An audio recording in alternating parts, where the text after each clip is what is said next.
காலை வணக்கம். காலையிலே ஃப்ரெஷ்ஷாக புதியுகம் எஃப்எம் ஸ்டேஷனில் கேட்க ஆரம்பிச்சிருக்கீங்க. இனியவ இன்று வித் மீ ராமன் ராஜி. வணக்கம். வணக்கம் ராஜி, எப்படி இருக்கீங்க? நல்லா இருக்க ராஜி. நீங்கள்? சூப்பராக இருக்கேன். பார்த்தாலே தெரியுது. எவ்வளோ நேரம் மேக்கப் போட்டீங்க? எடுத்தோடனே ஏன் மேக்கப்? ஓகே, மேக்கப் ஒரு 20 minutes. 20 minutes ஆனா? இல்லையே, ஹவர் கணக்கில்னு கேள்விப்பட்டேனே. நீங்கள் அதுதான் எல்லாருக்கும், இந்த பசங்களுக்கே இதை வேலையாக போச்சு. சும்மா வந்து இந்த பொண்ணுங்களை வந்து மேக்கப்புக்கு டைம் ஜாஸ்தியாக எடுத்துக்கிறீங்கன்னு ஒரு கம்ப்ளைண்ட்டாகவே வைக்கிறீங்க. உண்மையான விஷயம் தானே ராஜி, அது ஏற்றுக்கணும். அது கிடையாது தெரியுமா? என்ன உண்மை அப்படின்னா நான் சொல்கிறேன், பொண்ணுங்க தான் வந்து அதிகமாக மேக்கப் போடுறாங்க, அதிகமாக வந்து செலவழிக்கிறாங்க, டைம் ஸ்பெண்ட் பண்ணுறாங்க அப்படி இப்படின்னு ஒரு குற்றச்சாட்டு இருக்குது. ஆனால் ஒரு ரிசர்ச் படி என்ன அப்படின்னா, பசங்க தான் வந்து அதிகமாக வந்து டைம் ஸ்பெண்ட் பண்ணுறாங்களாம், அதிகமாக செலவு பண்ணுறாங்களாம். இந்த காஸ்மெட்டிக்ஸ்லாம் வாங்குறதுக்கு பசங்க தான் அதிகமாக வந்து செலவு பண்ணுறாங்களாம். இப்போ ஒரு ரிசர்ச் வந்து நிரூபிச்சிருக்கு. ஸோ பொண்ணுங்கள்லாம் இன்னைக்கு பார்த்துட்டு வந்து இனிமேல் வந்து யாருமே எங்களை பற்றி குற்றம் சொல்லவே முடியாது. இந்த ரிசர்ச் போய் அப்படின்னு நான் உடனே ப்ரூஃப் பண்ணுவா ராஜி. ரிசர்ச் போய் என்ன? ஆமாம் ராஜி. யார் அதிகமாக செல்ஃபி எடுக்கிறது, மேலா ஃபீமேலா? சரி, இப்போ காலையில் எழுந்தோடனே இந்த மேக்கப் செல்ஃபி எல்லாம் பற்றி நம்ம ஏன் சண்டை போட்டுக்கிறோம்? சண்டை இல்லை ராஜி, நம்ம வந்து ஷோக்கு கிளம்பி வந்து ரெடி ஆகிறதுக்கே வந்து இவ்வளோ நேரம் பேச வேண்டியது இருக்கு இல்லையா? ஸோ நம்ம இன்னைக்கு டாப்பிக்கும் இப்படி தான். குழந்தைங்க ஸ்கூலுக்கு போகுது அப்படிங்கிற ஒரு விஷயம் இருக்கு இல்லையா? ஸ்கூல் போகிறதுக்கு முன்னாடி என்னென்ன விஷயம்லாம் ரெடி பண்ணணும் அப்படிங்கிறது தான் இன்னைக்கு ஃபுல்லாக நம்ம பேச போகிறோம். ஓகே, ஸோ வந்து இன்னைக்கான டே வந்து அதுதான் இல்லையா, ப்ரீ ஸ்கூல் ஃபிட்னஸ் டே. ஸோ வந்து இன்னைக்கு குழந்தைங்களை பற்றி சுவாரஸ்யமான விஷயங்கள் தெரிஞ்சுக்கிறது ஒரு பக்கம் இருந்தாலும் கூட எக்கச்சக்கமான தகவல்களும் அவங்கள பற்றி தெரிஞ்சுக்கணும் அப்படின்ற விஷயத்தில் ஒரு கெஸ்ட்டை நம்ம வந்து இன்வைட் பண்ண போகிறோம். அதுக்கு முன்னாடி என்ன பண்ண போகிறோம்? அதுக்கு முன்னாடி வந்து நம்மளோட இந்த டே ஃப்ரெஷ்ஷாக ஆரம்பிக்கணும் இல்லையா? ஸோ அதுக்கு வந்து ஒரு முத்திரையோட ஆரம்பித்தா நல்லாயிருக்கும் இல்லையா? பார்க்கலாம்.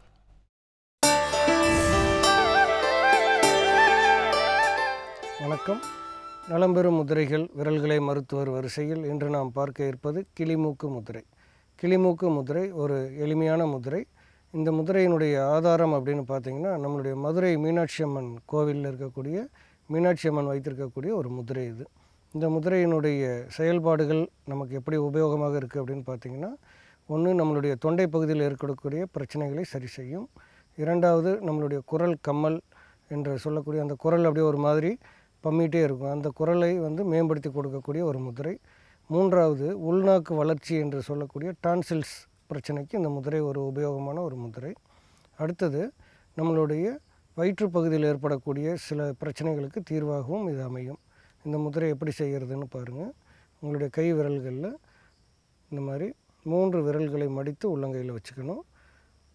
ஆள்காட்டி விரலை மட்டும் அப்படி கொஞ்சமாக மடிச்சுக்கணும்.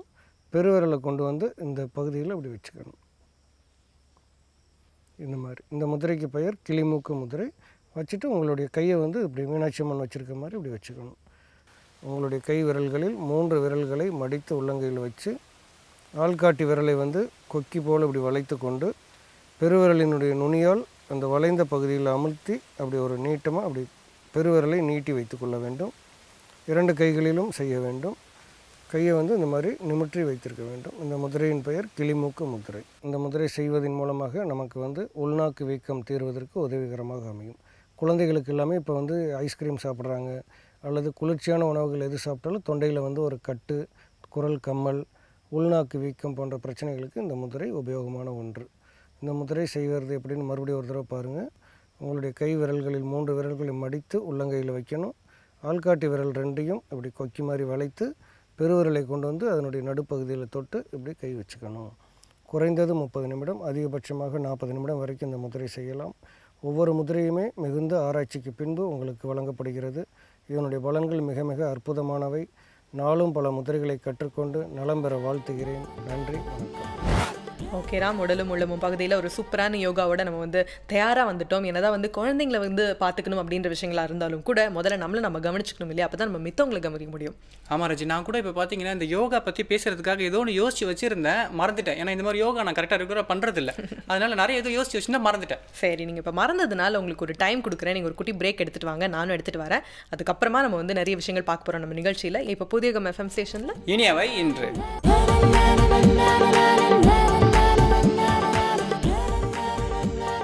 Welcome back. இது உங்கள் புதியுகம் எஃப்எம் இனியவை என்று with me Raji and Ram. Break எடுத்துட்டீங்க இல்லையா? ஆமா ராஜி. அந்த பிரேக் வந்து எப்படி பிசிக்கலாவா இல்ல மென்டல் பிரேக்? உங்களுக்கு மென்டல் அண்ட் பிசிக்கல் ரெண்டுமே தேவை. எப்பயுமே நம்ம ரொம்ப பேலன்ஸ்டா இருக்கணும் ராம். ஒரு விஷயத்தை ரொம்ப கான்சென்ட்ரேட் பண்ணி இன்னொரு விஷயத்தை விட்டுட்டோம் அப்படின்னா தப்பா ஆயிடும். ஓகேவா? இப்போ அடுத்து என்ன பார்க்க போறோம்? அடுத்து நம்ம என்ன பார்க்க போறோம் அப்படின்னா வந்து கல்லடைப்பு அப்படின்னு ஒரு விஷயம் இருக்கு, கேள்விப்பட்டிருக்கீங்களா? ஓகே, இந்த கிட்னி ஸ்டோன். எக்ஸாக்ட்டா அதேதான். ஸோ அது வந்து நம்ம உடனே என்ன பண்ணுவோம்னா ஏதாவது ஒரு டாக்டர்கிட்ட போயிட்டு சரி பண்ணுவோம் இல்லையா? ஆனால் இதுக்கு கூட சித்தால வந்து ஒரு சொல்யூஷன் இருக்கு. ஓகே, ஸோ நம்ம சித்த வைத்தியர் வந்துட்டாங்கன்னு நினைக்கிறேன். கல்லடைப்பு வந்து இப்போ இந்த யூரினரி இன்ஃபெக்ஷன் இல்லை இந்த யூரினேட் பண்ணுறதுல வந்து எவ்வளோ பிரச்சனைகள் இருக்குது அப்படின்றதுக்குலாம் வெளியே போய் சொல்கிறதுக்கு கூச்சப்படுவாங்க. இல்லை வந்து இதை மெடிசின்ஸ்லாம் எடுத்து க்யூர் பண்ண முடியலையே அப்படின்னு ஏங்கி போயிருப்பாங்க. கண்டிப்பாக வந்து நம்ம சித்த வைத்தியர் வந்து இதுக்கு ட்ரீட்மெண்ட் வச்சிருக்காரு அப்படின்னு நினைக்கிறேன். பார்க்கலாம்.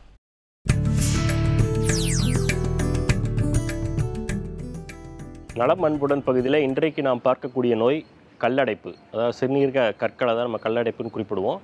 அந்த சிறுநீரகத்தில் எவ்வாறு கற்கள் ஏற்படுது, அது மூத்திர பாதையில் எவ்வாறு கற்கள் ஏற்படுது, அந்த மூத்திர பையில் எவ்வாறு கற்கள் ஏற்படுது, அதை எவ்வாறு குணப்படுத்துறதுங்கிறது தான் இன்றைக்கி நம்ம வந்து பார்க்க போகிறோம்.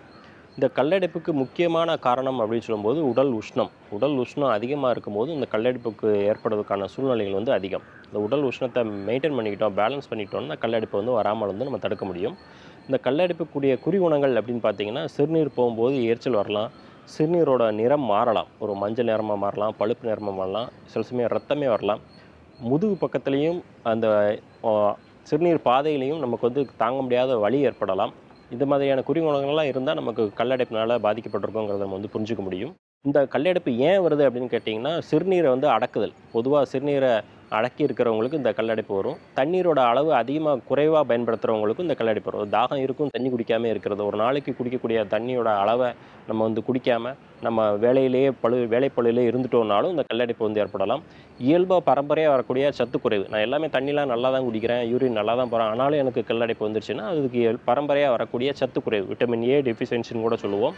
அது சிறுநீர் பாதையில் வந்து இயல்பான ஒரு பள்ளத்தை ஏற்படுத்தும். அந்த பள்ளத்தில் யூரின் போகும்போது இந்த உப்புக்கள் எல்லாம் அதில் படிஞ்சு அதுவே கற்களாக உருவாகிறதுக்கும் வாய்ப்பு இருக்குது. இந்த மாதிரியான பல காரணங்களால் இந்த கல்லடைப்பு வரலாம். இந்த கல்லடைப்பு வராமல் தடுக்கிறதுக்கு முதல் வழியாக நம்ம சொல்கிறது வந்து எண்ணெய் குளியல் தான். நல்லெண்ணெய் தேய்ச்சி வாரம் 2 முறை குளிக்கும்போது உடல் சூடானது மெயின்டைன் ஆகும். அந்த உடல் சூடானது தன்னிலையில் இருக்கும்போது எந்த வியாதியுமே அணுகாது. அதில் முக்கியமாக அந்த கல்லடைப்பு போன்ற பிரச்சனைகள் வந்து முற்றிலுமாக வராமல் வந்து தடுக்கலாம். அந்த எண்ணெய் குளியலை வாரம் 2 முறை எடுத்துக்கணும். கல்லடைப்பு வந்துருச்சு அப்படின்னா என்ன மருந்துகள் பயன்படுத்துறது அப்படின்னு கேட்டால் எளிமையான மருந்துகள் தான். நம்ம வீட்டை சுற்றி இருக்கக்கூடிய நெரிஞ்சில், அந்த நெரிஞ்சிலை வந்து நம்ம வந்து கஷாயம் போட்டு குடிக்கலாம். அந்த செடியோடு எடுத்து ஒரு 1 லிட்டர் அளவு தண்ணி ஊற்றி நம்ம அதை கொதிக்க வச்சு வற்ற வச்சு வடிகட்டி குடித்தோனாலே அந்த கல்லடைப்பு முற்றிலுமாக குணமாகும். கண்ணுப்பிள்ளை செடி, பொங்கலுக்கு நம்ம காப்பு கட்டக்கூடிய அந்த வெள்ளை பூக்கள் இருக்கக்கூடிய கண்ணுப்பிள்ளை செடியை வந்து நம்ம வந்து கஷாயம் போட்டு இதில் கல்லடைப்புக்கு மருந்தாக பயன்படுத்தலாம். பொதுவாகவே உணவில் வந்து முள்ளங்கி, வாழைத்தண்டு இதெல்லாம் சேர்க்கறது மூலமாகவும் இந்த கல்லடைப்புலேருந்து நம்ம வராமலும் தடுத்துக்க முடியும். நோய் இருக்கும் போது அதை பயன்படுத்தலாம். வாழைத்தண்டு பயன்படுத்தும் போது தொடர்ந்து அதை பயன்படுத்த முடியாது. தொடர்ந்து பயன்படுத்தும் போது அதிகப்படியான நீர் வெளியேறதுனால உடலில் கை காலில் வந்து வலி ஏற்படலாம், குரக்கிழ்த்தல் போன்ற ஒரு சூழ்நிலை ஏற்படலாம். அந்த மாதிரி சிம்டம் வரும்போது இந்த வாழைத்தண்டு பயன்படுத்த நிறுத்திக்கலாம். இந்த மாதிரி நெரிஞ்சில் கஷாயமோ இல்லை இந்த கண்ணுப்பிள்ளை கஷாயமோ பயன்படுத்தும்போது இந்த மாதிரி பிரச்சனைகள் வராது. இது இரண்டையுமே சேர்த்து கூட பயன்படுத்தி இந்த கல்லடைப்புலேருந்து முற்றிலுமாக நம்ம நிவாரணம் பெற முடியும். இந்த மாதிரி கல்லடைப்புக்கு ஒரு கொடுத்த சொல்யூஷன்லாம் இருக்குல்ல, இதெல்லாம் வந்து ஃபாலோ பண்ணணும். சும்மா கேட்டுட்டு இல்லாமல் சித்தா பொறுத்த வரைக்கும் பார்த்தீங்கன்னா வந்து கொஞ்சம் ஸ்லோவாக தான் ரெமெடிஸ் கிடைக்கும். ஆனால் இது வந்து பார்த்தீங்கன்னா 100% டயக்னோஸ் பண்ணிட்டோம் இல்லையா? Yes, very true. இப்போ நம்ம அடுத்து என்ன செக்மெண்ட் பார்க்க போகிறோம்? அடுத்து வந்து வழக்கம் போல பசுமை உணவுகள் பகுதியில் புதுச்சேரி சரவணன் சார் வந்து ஒன்று பண்ணி கட்ட போகிறார். என்ன பண்ண காமிக்க போகிறாங்க? என்ன அப்படின்னா பச்சடி அப்படின்னு இருக்கு இல்லையா? உங்களுக்கு என்ன மாதிரியான பச்சடிலாம் தெரியும்? வெண்டைக்காய் பச்சடி, வெங்காய பச்சடி, அந்த மாதிரியான விஷயம். ஓகே, இதெல்லாம் தெரியல. கீரை பச்சடி கேள்விப்பட்டிருக்கீங்களா? கீரை பச்சடி, ஆமாம். ஓகே, வித்தியாசமா இருக்கு, பயங்கரமாக இருக்கும் ராஜ். அந்த கீரை பச்சடி பார்த்தீங்கன்னா பை மீன் வந்து அந்த ஷூட் போகும்போது இந்த கீரை பச்சடி இருக்குல்ல, அது கூட வந்து எனக்கு ஒரு பிரியாணி கிடச்சிது. ஸோ இந்த கீரை பச்சடி பிரியாணியை சாப்பிட்டு பார்க்கும்போது ஆஹா செம்ம. அப்பா, ராம் சொல்லும்போது அப்படியே அது சாப்பிட்டு முடிச்சு அந்த ஃபீல் அப்படியே எனக்கு காமிக்கிறாங்க. எனக்கும் சாப்பிடணும் போல இருக்கு. ஐ திங்க் இது வந்து பார்த்துடலாம். பார்த்தா எனக்கும் நாளைக்கு ஒரு பிரியாணி கிடச்சது அப்படின்னா இது ஒரு சைட் டிஷ்ஷாக நான் செஞ்சு சாப்பிட்றேன். பார்க்கலாமா?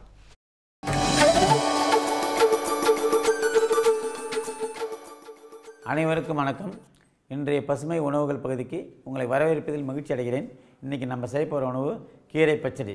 இது எப்படி செய்யலாம் முன்னாடி என்ன தேவைன்னு பார்க்கலாம். தயிர், புளித்த தயிர், புதினா, கொத்தமல்லி, கருவேப்பிலை, அரைக்கீரை, பூண்டு, மிளகு சீரகம், உப்பு, தேங்காய்ப்பால். எப்படி செய்யலாம்னு பார்க்கலாம். சாதாரணமாக வந்து எந்த பச்சடியாக இருந்தாலும் தயிரை விட பச்சடி செய்யக்கூடிய மூலப்பொருள் கம்மியாக தான் போடுவாங்க. அதே மாதிரி இதில் தயிர் எவ்வளோ எடுத்துக்கிறோமோ பாதி அளவு இந்த பச்சடிக்கு உண்டான கீரைகளை போட்டுக்கணும். முதல்ல கொஞ்சம் கொத்தமல்லி, கொஞ்சம் அரைக்கீரை, ஏன்னா கீரைன்றதால கீரை தான் கொஞ்சம் அதிகமாக இருக்கணும். அதுக்கு வாசனைக்கு ஓட்டக்கூடிய கருவேப்பிலை, கொஞ்சம் புதினா, கொத்தமல்லி ஒன்றுக்கு அதிகமாக போட்டுக்கலாம். இதுக்கு காரம் குடிக்கக்கூடிய சுவைக்கு கொஞ்சம் 4 பல்லு பூண்டு, கொஞ்சம் மிளகு சீரகப்பொடி, 1 டீஸ்பூன் அளவுக்கு மிளகு சீரகப்பொடி, கொஞ்சம் உப்பு, ஒரு 1/2 டீஸ்பூன் அளவு உப்பு போட்டோம். ஏற்கனவே சொன்ன மாதிரி ஏற்கனவே உப்பு தேவையில்லை, சுவைக்கு தான் சேர்க்குறோம். கொஞ்சம் கொஞ்சமாக சாப்பிட பழகும்போது உங்களுக்கு உப்பு தேவைப்படாது. இதில் இருக்கிற இயற்கை உப்பு போதுமானதாக இருக்கும். கொஞ்சம் தேங்காய் பால், கொஞ்சம் தண்ணி,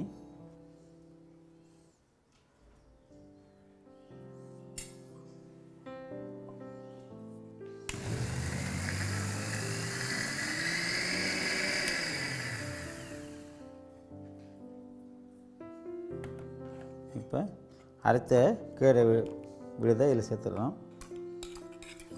இதே விழுதை அரைக்கணும் நியாயமாக, அது கொஞ்சம் தேங்காய் பால் அதிகமாக இருந்தால் தண்ணி ஆகிடுச்சு. இது கூட தயிர் சேர்த்துக்கலாம். இப்போ சுவையான கீரை பச்சடி தயாராக இருக்குது. சுவையான கீரை பச்சடி இப்போ தயாராக இருக்குது. இதை வந்து சப்பாத்தி, தோசை போன்ற உணவுகளுக்கு சுவையான உறுதுணையான துணை உணவாக அது இருக்கும்.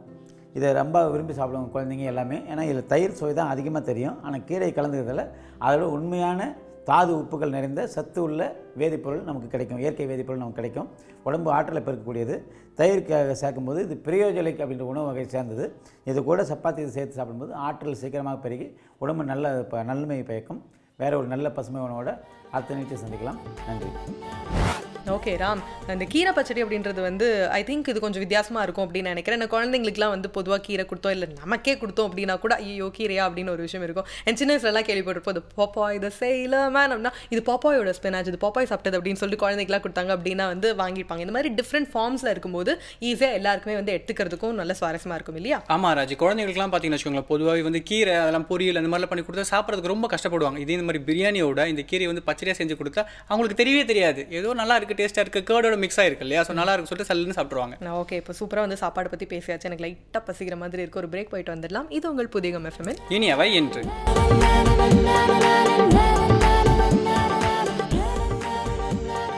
Welcome back. இது உங்கள் புதிய எஃப்எம் இனியவை என்று with me Raji and Ram. So வந்து நல்லா சாப்பிட்டாச்சு, சூப்பராக ஒரு பிரேக்கும் எடுத்தாச்சு. அடுத்து இறையன்பு சார் வரப்போறாங்க இல்லையா, நம்மளோட அறிவு பசியெல்லாம் தீர்க்கிறதுக்கு. இன்னைக்கு எதை பற்றி சொல்ல போகிறோம் ராஜி? இப்போ என்னன்னா வந்து ப்ரீ ஸ்கூல் ஃபிட்னஸ் டேல இருக்கும் இல்லையா, ஸோ குழந்தைங்க அப்படிங்கிறத பற்றி பேச போகிறோம். ஸோ குழந்தைங்க அப்படின்னாலே ஆப்வியஸ்லி நமக்கு இன்னொரு ஒரு கேரக்டர் என்ன ஞாபகம் வரும்னா டீச்சர்ஸ். எஸ், ஸோ குட் டீச்சரால் தான் வந்து குட் ஸ்டூடெண்ட்டை உருவாக்க முடியும் அப்படின்னு சொல்லுவாங்க இல்லையா. ஸோ டீச்சர்ஸ் அதை பற்றி இறையன்பு சார் அவர் பாயிண்ட் ஆஃப் வியூ நிறைய விஷயம் நமக்கு இப்போ சொல்ல போகிறார். கேட்கலாம்.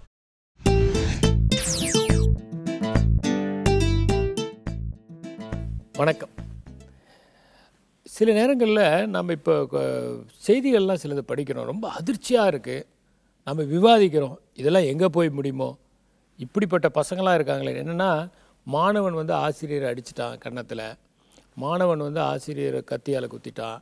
இதெல்லாம் படிக்கும்போது நம்ம என்ன நினைக்கிறோம், இருக்கிறதே ஒரு ப்ரொஃபஷன், எல்லாரும் மரியாதைக்குரியதாக கருதுகிற ஒரு ப்ரொஃபஷன் மட்டுமில்லை, அதிக பிரச்சனை இல்லாத ஒரு ப்ரொஃபஷன் அப்படின்னு இருந்தது இந்த டீச்சிங் ப்ரொஃபஷன். இதில் கூடவா பிரச்சனை வந்துருச்சு? மற்றதில் கூட ஏதாவது ஒரு ப்ராப்ளம் இருக்கலாம், ஏதோ வந்து பின்னாடி ஒரு தணிக்கை பண்ணலாம், அப்புறம் பின்னாடி யாராவது ஒரு வழக்கு தொடுக்கலாம். இது வரைக்கும் எங்கேயுமே வந்து அந்த ஆசிரியர் சரியாக சொல்லிக் கொடுப்பதில்லைன்னு யாரும் வழக்கு தொடர்ந்ததே இல்லை. அந்த ஆசிரியர் வகுப்பில் நிறைய மாணவர்கள் வந்து தேர்ச்சி பெறவில்லை அப்படின்னு யாரும் வழக்கு தொடுக்கலை. அப்படிலாம் நினைக்கும் போது என்னடா இந்த ப்ரொஃபஷன் ஒரு அன்டச்டு ப்ரொஃபஷனாக இருந்தது, இதில் கூட இந்த மாதிரி வன்முறை வந்துருச்சா அப்படிங்கிற எண்ணம் ஏற்படுது. இதை பற்றி நான் வந்து ஒரு நண்பர்கிட்ட விவாதிச்சுட்டு இருக்கும்போது அவர் சொன்னார், பாருங்கள், இது வந்து நீங்கள் வந்து ஏதோ அந்த மாணவன் செஞ்சதாக மட்டும் நினைக்காதீங்க, இதுக்கு ஒரு வகையில் நாமும் பொறுப்பு. எப்படி சொல்கிறீங்க அப்படின்னா, ஜெய கிருஷ்ணமூர்த்தி சொல்லுவார், மகாத்மா காந்தி வந்து இறந்ததற்கு நாமும் ஒரு வகையில் காரணம், நம்முடைய ஒட்டுமொத்த வன்மம் தான் தனிப்பட்ட ஒரு மனிதனின் மூலம் வெளிப்பட்டது அப்படின்னு சொல்லுவார். அந்த மாதிரி சொல்கிறீங்களா? இல்லைங்க, திரைப்படங்கள் நிறையா வந்து எப்படி வருதுனாக்க, இந்த மாதிரி ஆசிரியரையே திட்டுறது, ஆசிரியரையே முறைக்கிறது, ஆசிரியரை அடிக்கிறதெல்லாம் ஒரு பெரிய வீரமாக சித்தரிக்கப்படுகின்றன. அதில் சில திரைப்படங்கள் நிறைய பேர் ஓடுது. நல்ல வேல்யூஸை கற்றுக் கொடுக்குற திரைப்படத்தை விட இந்த மாதிரியான அவன் வந்து இந்த மாதிரி வன்முறையாளனாக இருக்கும்போது அவனை பார்த்து சில பேர் நேசிக்கிற மாதிரிலாம் திரைப்படங்கள் வருது. இதை பார்த்த உடனே இந்த மாணவன் நினைக்கிறான், நாமளும் இப்படி பண்ணால் தான் ஒரு பெரிய ஹீரோ லெவலுக்கு வருவோம். இதெல்லாம் என்ன, ஒரு விதமான ஒரு ஆழ்மனத்தில் இருக்கக்கூடிய பதிவுகள். இந்த பதிவுகளை நம்ம யாரும் தடை செய்ய முடியாது. ஆனால் இதை பார்த்தோன்னே என்ன நினைக்கிறான், ஓ இப்படிலாம் பண்ணால் தான் ஹீரோவாக முடியும் போல் இருக்கு அப்படிங்கிற எண்ணம் அவனுக்கு வருது. அது மட்டும் இல்லை, இதை வந்து ஒரு பெரிய பெரிய செய்திகளாக வரும்போதும் வந்து கவனத்தை ஈர்க்குது. சில பேர் ஓ இதெல்லாம் செய்வாங்க போல் இருக்கு, இது செஞ்சால் ஒன்றும் போல் இருக்கு, ஒன்றும் இல்லை போல் இருக்கு, இப்படி செஞ்சாலும் நம்ம தப்பிச்சுக்கலாம், இப்படிப்பட்ட எண்ணங்கள்லாம் வருது. ஆகவே ஒரு வகையில் பார்த்தா இது மாதிரியான ஊடக சித்தரிப்புகளும் இதற்கு ஒரு காரணம் அப்படின்னு சொல்லி சொன்னார். நான் சிந்தித்தேன், இது ஒருவேளை உண்மையாக இருக்குமா?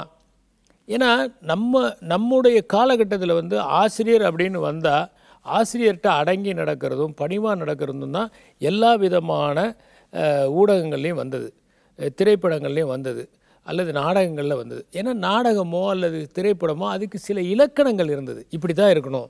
சமூகத்தில் வந்து ஒரு காவல்துறையினரை பார்த்தா மரியாதையாக நடக்கணும், தவறு செய்யக்கூடாது, தவறு செஞ்சவன் ஏதோ ஒரு கட்டத்தில் வந்து பிடிபடுவான், தவறு செஞ்சானா ஏதோ ஒரு கட்டத்தில் அவன் தண்டிக்கப்படுவான், முறை ஏமாத்தினா கூட 2வது முறை அவன் தண்டிக்கப்படுவான். இப்படித்தான் நம்முடைய பொழுதுபோக்கு அம்சங்கள் கூட ஒரு நல்ல நெறியை சொல்லக்கூடியதாக இருந்தது.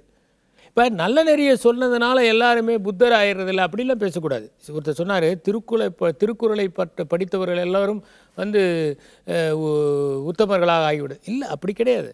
திருக்குறளை படித்தவர்கள் எல்லோரும் உத்தமமாகி விடுவதில்லைங்கிறது கூட நீங்கள் ஒத்துக்கலாம். ஆனால் திருக்குறளை படித்து யாரும் கெட்டு போனதில்லைங்கிறது உண்மை தானே. திருக்குறளை படிச்சுட்டு கெட்டதை யாராவது செய்ய தோணுமா? நல்லது வேணால் செய்யாமல் இருக்கலாம், நிச்சயமாக கெட்டது செய்ய மாட்டான். அதனால் உந்தப்பட்டு கெட்டது செய்ய மாட்டான். அவங்ககிட்ட வேணும்னா மாற்றம் ஏற்படுத்தாமல் இருக்கலாம். திருக்குறளை ஒரு அறிவின் கருவியாக அவன் அணுகி இருக்கலாம். ஆனால் திருக்குறளை படித்து நான் கெட்டு போய்விட்டேன்னு எவனா சொல்ல முடியுமா? நிச்சயமாக சொல்ல முடியாது. நல்லது வந்து ஏற்படுத்துகிற தாக்கம் வந்து ஒரு சவ்வூடு பரவுவதை போல சிறிது சிறிதாகத்தான் நிகழும். ஆனால் கெட்டது அப்படி கிடையாது, அது ஒரு தீக்குச்சி மாதிரி. ஒரு வைக்கோல் போரில் ஒரே ஒரு பகுதியில் நம்ம தீ வச்சிட்டோம்னா ஒட்டுமொத்த வைக்கோல் போரும் சேதமடைந்து விடுகிறது, எரிந்து விடுகிறது. அதை போலத்தான். அதனால் கெட்ட விஷயங்களை நாம் எக்காரணம் கொண்டும் வெகுஜன ஊடகங்களில் கையாளக்கூடாது அப்படின்னு அவர் சொன்னார். இது உண்மைதான். ஒரு வகையில் பார்த்தீங்கன்னா இன்றைக்கி வந்து எல்லா இடங்களிலும் நாம் சிலவற்றை நுகர முடிகிறது. இப்போ ஒரு காலத்தில் வந்து ஒரு செய்தித்தாளில் இருக்கிறது கூட ஒரு குறைந்தபட்சம் நபர்கள் தான் படிக்க முடியும். யார் படிக்க முடியும்? படித்தவங்க தான் படிக்க முடியும், செய்தித்தாளை வாங்குறவங்க தான் படிக்க முடியும். இது மாதிரி சில சூழல். சில நேரங்களில் அந்த வட்டார செய்திகளாக வரும், அந்த வட்டாரத்தில் இருக்கிற அவங்க மட்டும் படிப்பாங்க. ஆனால் இன்றைக்கி என்னாச்சுன்னா ஒரு 24 hours நியூஸ் சேனலில் என்ன ஆகுதுன்னா திரும்ப இது மாதிரி செய்திகள் ஒளிபரப்பாகும் போது அதை பார்க்குறவங்க என்ன நினைப்பாங்கன்னா இதெல்லாம் சகஜமாக போயிடுச்சு போல் இருக்கு. அல்லது இந்த மாதிரி ஒரு திரைப்படம் வருதுன்னு வச்சுக்கோங்க, அதில் வேல்யூஸ் இருக்கா, இது இந்த சொசைட்டியில் இருக்கிறத தான் நாங்கள் சொல்கிறோம் அப்படின்னு நம்ம சொல்ல முடியாது. ஏன்னு கேட்டால் சொசைட்டியில் இருக்கிறதை சொல்வதற்காக அல்ல, சொசைட்டி எப்படி இருக்கணும் அப்படிங்கிறத தீர்மானிக்கிறவர்கள் நாம், அந்த பொறுப்பாளிகள் நாம். இந்த சொசைட்டி இவ்வளவு உன்னதமாக இருக்க வேண்டும் அப்படிங்கிறத சொல்கிறவங்க தான் இன்றைக்கி தேவை. சொசைட்டியில் இருக்கிறது எல்லாருக்கும் தெரியும், இருக்கலாம், எங்கேயாவது ஒரு இடத்துல ஏதோ ஒன்று நிகழலாம். ஆனால் அதை வெளிச்சம் போட்டு காட்ட வேண்டிய அவசியம் இல்லை. எனவே இன்று பெற்றோர்கள் குழந்தைகளுக்கு சொல்லிக் கொடுப்பது அதிக மதிப்பெண்களை பெற வேண்டும் என்பது அல்ல, உங்கள் ஆசிரியர்களை அதிகம் நேசியுங்கள். அதிகம் நேசிக்க நீங்கள் ஆற்றல் மிகுந்தவர்களாக ஆவீர்கள் என்பதைத்தான் சொல்லித்தர வேண்டும். நன்றி, வணக்கம். ஆமாம், ராம் சார் சொன்னது ரொம்ப உண்மையான ஒரு விஷயம். இப்போல்லாம் பார்த்தீங்க அப்படின்னா இந்த வன்முறை, இந்த ஸ்டூடெண்ட்ஸ் அண்ட் டீச்சர்ஸ்க்கு நடுவில் வந்து நிறைய வன்முறை வந்து நிறைய விஷயங்கள் இருக்குது. ரொம்ப சோகமான ஒரு விஷயம் தான் சொல்லணும் அப்படின்னா, இந்த குழந்தைகள் வந்து ஆசிரியர்களை வந்து கொஞ்சம் ஃபேவரட்டாக நினைக்கணும். அந்த காலத்துலலாம் வந்து எங்கள் டீச்சர் இதை சொன்னாங்க, நான் இதை தான் கேட்பேன் அப்படின்லாம் சொன்ன காலம் போய் இவங்க இதை சொல்லிட்டாங்க, இவங்களை நான் வந்து ரிவெஞ்ச் எடுத்தே ஆகணும் அப்படின்ற மாதிரியெல்லாம் மாறிட்டு இருக்கு. ஸோ இந்த விஷயம் வந்து மாறணும். அதுக்கு டீச்சர்ஸும் கொஞ்சம் மாறணும். ஏன்னா அவங்க வந்து கொஞ்சம் பார்ஷியாலிட்டி அப்படின்ற விஷயம் வந்து அதிகமாக இருக்கிறதுனால இந்த டீச்சர் எனக்கு பிடிக்கல அப்படின்ட்டு இந்த டீச்சர்ஸ் வந்து கொஞ்சம் எல்லாரையும் ஈக்குவலாக ட்ரீட் பண்ணாங்க அப்படின்னா இந்த விஷயம் மாறும் அப்படின்னு நினைக்கிறேன். ஆமாராஜ், எனக்கே இந்த விஷயத்தில் பார்த்தீங்கன்னா சொந்த ஃபீலிங்ஸ்லாம் இருக்குது. என் கிளாஸில் பார்த்தீங்கன்னா வந்து ஒரு பையனை மட்டும் அந்த டீச்சர் வந்து பயங்கரமாக தலையில் தூக்கி வச்சு ஆடுவாங்க. பார்த்தா அவன் சரியான தத்தியாக இருப்பான். அவன் வந்து எங்களுக்குலாம் கிளாஸ் எடுப்பான். என்ன ரீசன் பார்த்தீங்கன்னா அவன் வந்து அவங்ககிட்ட டியூஷன் படிப்பான். அந்த ஒரு ரீசனுக்காக வந்து இந்த மாதிரிலாம் சில்லி ரீசன் இல்லாமல் டீச்சருங்கிறவங்க ரொம்ப ப்ராட் மைண்டடா எல்லாரும் ஈக்குவலாக பார்த்தாங்கன்னா, ஏன்னா அவங்க கையில் சமுதாயம் இருக்குது அப்படிங்கிறது என்னதான் வந்து வெளியில் சொன்னாலும் ரொம்ப ஏற்றுக்கூடிய ஒரு விஷயம் இல்லையா. அவங்க கையில் தான் சமுதாயம் இருக்குது. ஸோ அந்த கான்ஷியஸாக இருந்தாலும் ரொம்ப நல்லா இருக்கும் இல்லையா. இப்போ நம்ம அடுத்து பார்க்க போகிறோம். அடுத்து ராஜி ப்ரீ ஸ்கூல் ஃபிட்னஸ் டேல இருக்கும் இல்லையா. ஸோ இந்த டேவை மேலும் சிறப்பாக கெஸ்ட் வந்திருக்காங்க இல்லையா. ஸோ அவங்க வந்து நமக்கான டவுட் நிறைய வச்சிருக்கோம் இல்லையா. ஓகே, எவ்வளோ கொஸ்டின்ஸ் வச்சிருக்கோம். இந்த கொஸ்டின்ஸுக்குலாம் நிறைய ஆன்சர் சொல்ல போகிறாங்க. அது இல்லாமல் பார்த்துட்டு இருக்கவங்களுக்கும் நிறைய டவுட் இருக்கும். அந்த சார்பாகவும் நம்ம நிறைய கொஸ்டின்ஸ் வச்சிருக்கோம் இல்லையா. ஸோ அதெல்லாம் கேட்டு கேட்டு நம்ம கிளாரிஃபை ஆகிக்கலாம். ஓகே, கிளாரிஃபை ஆக்கணும் அப்படின்னா நம்ம வந்து கொஞ்சம் கிளியராக நம்ம வந்து ஸ்டெடியாக நிறைய கொஸ்டின்ஸ் எல்லாம் கேட்கணும் அப்படின்னு ஃபோக்கஸ்டாக வரணும் இல்லையா? ஒரு பிரேக் எடுத்துகிட்டு வந்துடலாம். இது உங்கள் புதிய கம் எஃப்எம் இனியவை இன்று.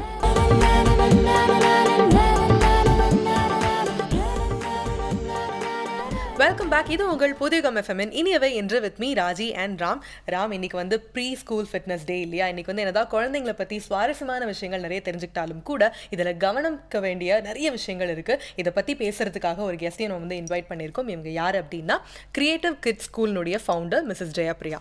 வணக்கம். வணக்கம் மேடம். ஸோ இன்றைக்கி வந்து நம்ம வந்து ப்ரீ ஸ்கூல் ஃபிட்னஸ் டேயில் வந்து பேச ஆரம்பிச்சிருக்கோம். ஃபர்ஸ்ட் வந்து ஃபிட்னஸ் அப்படிங்கிறது இன்றைக்கி பார்த்தீங்கன்னா ட்ரெண்டில் வந்து 6 பேக் 8 பேக் பெரியவங்களுக்கு சம்மந்தப்பட்ட ஒரு விஷயமா இருக்குது. ஸோ முதல்ல குழந்தைங்களுக்கு இந்த ஃபிட்னஸ் அப்படிங்கிறது எந்த அளவுக்கு முக்கியம், அதை பற்றி கொஞ்சம் சொல்லுங்கள். ஃபிட்னஸ் அப்படிங்கிறது குழந்தைங்களுக்கு பெரியவங்களுக்குன்னுட்டு நம்ம பிரிக்க வேண்டிய அவசியமே இல்லை. ஃபிட்னஸ் எல்லாருக்குமே முக்கியம். அதுலேயும் வந்து குழந்தைங்களுக்கு வந்துட்டு ரொம்பவே இம்பார்ட்டன்ட் தேன் பெரியவங்களுக்கு. ஏன்னா நம்ம ஒரு பழமொழி சொல்லுவோம் இல்லையா, 5 விளையாதது 50 விளையாது அப்படின்னுட்டு. ஸோ 5 வயசுக்குள்ளே அவங்களுக்கு அந்த ஃபிட்னஸ்க்கான ஒரு இம்பார்ட்டன்ஸும் சில பிஹேவியரல் ட்ரெண்ட்ஸையும் நம்ம கொண்டு வரலன்னா வளர்ந்ததுக்கப்புறம் 6 பேக் 8 பேக்குக்கெல்லாம் தனியாக ஜிம்முக்கு தான் போகணும். அவங்களோட லைஃப் ஸ்டைலுக்கு அது வந்து தேவையான ஒரு விஷயம் ஃபிட்னஸ் அப்படிங்கிறது. எப்படி உறக்கம் ஒரு 8 மணி நேரத்துக்கு தேவை, சாப்பாடு 3 வேளை தேவை அப்படிங்கிற மாதிரி வந்துட்டு ஃபிட்னஸ் அட்லீஸ்ட் ½ அன் ஹவர் கண்டிப்பாக தேவை. அதுலேயும் குழந்தைங்க வந்து ரொம்ப ஆக்டிவாக இருக்கக்கூடிய ஆட்கள். ஸோ நம்ம வந்து ½ அன் ஹவர் பண்ணுற ஒரு ஆக்டிவிட்டியை அவங்க நாள் பூரா பண்ணாலும் டயர்டே ஆக மாட்டாங்க. ஸோ அந்த மாதிரி டயர்ட் ஆகாமல் இருக்கிறப்ப வந்து அவங்களுக்காக என்னென்ன மாதிரி ஆக்டிவிட்டீஸ் கொடுக்கலாம், இதெல்லாமே வந்துட்டு ரொம்பவே ஒரு தனியான ஒரு உலகம். இந்த ப்ரீ ஸ்கூல் ஃபிட்னஸ் அப்படிங்கிறது ரொம்ப ஒரு என்ஜாயபிளான ஒரு விஷயம். இட்ஸ் நாட் லைக் ஒரு கம்ப்ளீட் ஜிம் செட்டப்பில் போய் அவங்க பண்ணணும் அப்படிங்கிறது இல்லை. அவங்களுடைய அன்றாட கேம்ஸ்லேயும் ஆக்டிவிட்டீஸ்லேயுமே அதை கலக்க முடியும். ஓகே, நீங்கள் அந்த மாதிரி ஜிம்ஸ் போய் பார்த்துருக்கீங்களா ராஜீவ்? குழந்தைங்களுக்கு பயங்கரமாக இருக்கும். ஆமாம், உள்ள போனாலே வந்து வேற ஒரு அட்மாஸ்பியர், வேற ஒரு உலகத்துக்கு போன மாதிரி இருக்கும். அது ரொம்ப சூப்பராக இருக்கும்.